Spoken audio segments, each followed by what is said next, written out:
ఒక వ్యక్తి యొక్క అద్భుత సాక్ష్యం. 5వ తరగతిలో ఉన్నప్పుడు యేసుక్రీస్తును సురక్షకునిగా అంగీకరించాడు. అది ఎక్కడ?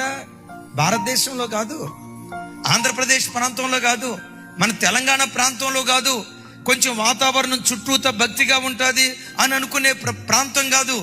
అమెరికా దేశంలో 12 సంవత్సరాల చిన్న బిడ్డ.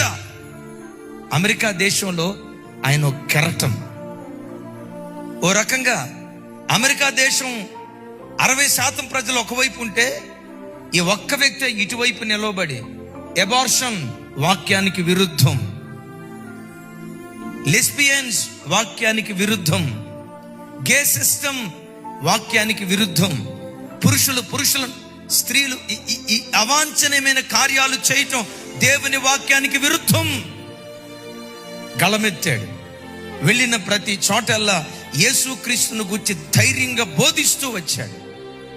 జస్ట్ ఈ వారంలో ఒక యూనివర్సిటీ క్యాంపస్లో తన ఆఖరి క్షణాలలో యేసుక్రీస్తును ప్రకటించాడు.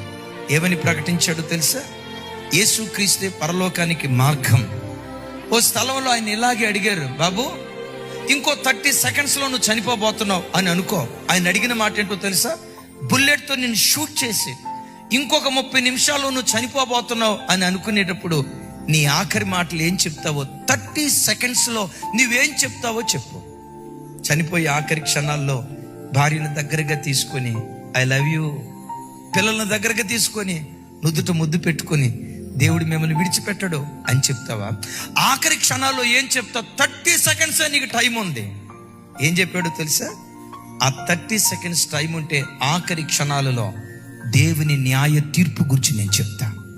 దేవుని న్యాయ తీర్పు గురించి చెప్తా. మనుషులారా, మనమందరం దేవుని న్యాయ పీఠం ఎదుట నిలవబడాలి. మీ సొంత నీతి క్రియలు మిమ్మల్ని పరలోకానికి తీసుకొని వెళ్ళలేవు. మీ మంచితనం మిమ్మల్ని పరలోకానికి తీసుకొని వెళ్ళలేదు. మానవాళిని పరలోకానికి తీసుకొని వెళ్ళే ఏకైక మార్గం నజరేయుడైన యేసుక్రీస్తు ప్రభువారు. యేసుక్రీస్తు వారు పరలోకానికి తీసుకెళ్తాడు అని నమ్మినంత మాత్రాన మీకు పరలోకం కలగదు. ఆయన ఏదో మంచి బోధకుడు, మంచి మనస్తత్వం కలిగిన వాడు, జాలి కలిగిన వాడు, దయ కలిగిన వాడు అని ఎరిగితే కుదరదు. ఆ పరలోక రాజ్యం మీకు దొరకాలంటే సిలువ చెంత మోకరించి నేను పాపిని అని పశ్చాత్తాపడి యేసుక్రీస్తును ఎవరు సురక్షకునిగా అంగీకరిస్తారో, యేసుక్రీస్తును సురక్షకునిగా అంగీకరించిన ప్రతి వ్యక్తి పరలోక రాజ్యంలో దేవునితో కూడా నిలవబడతాడు. 30 సెకండ్స్లో దీని గురించి చెప్తాను సార్.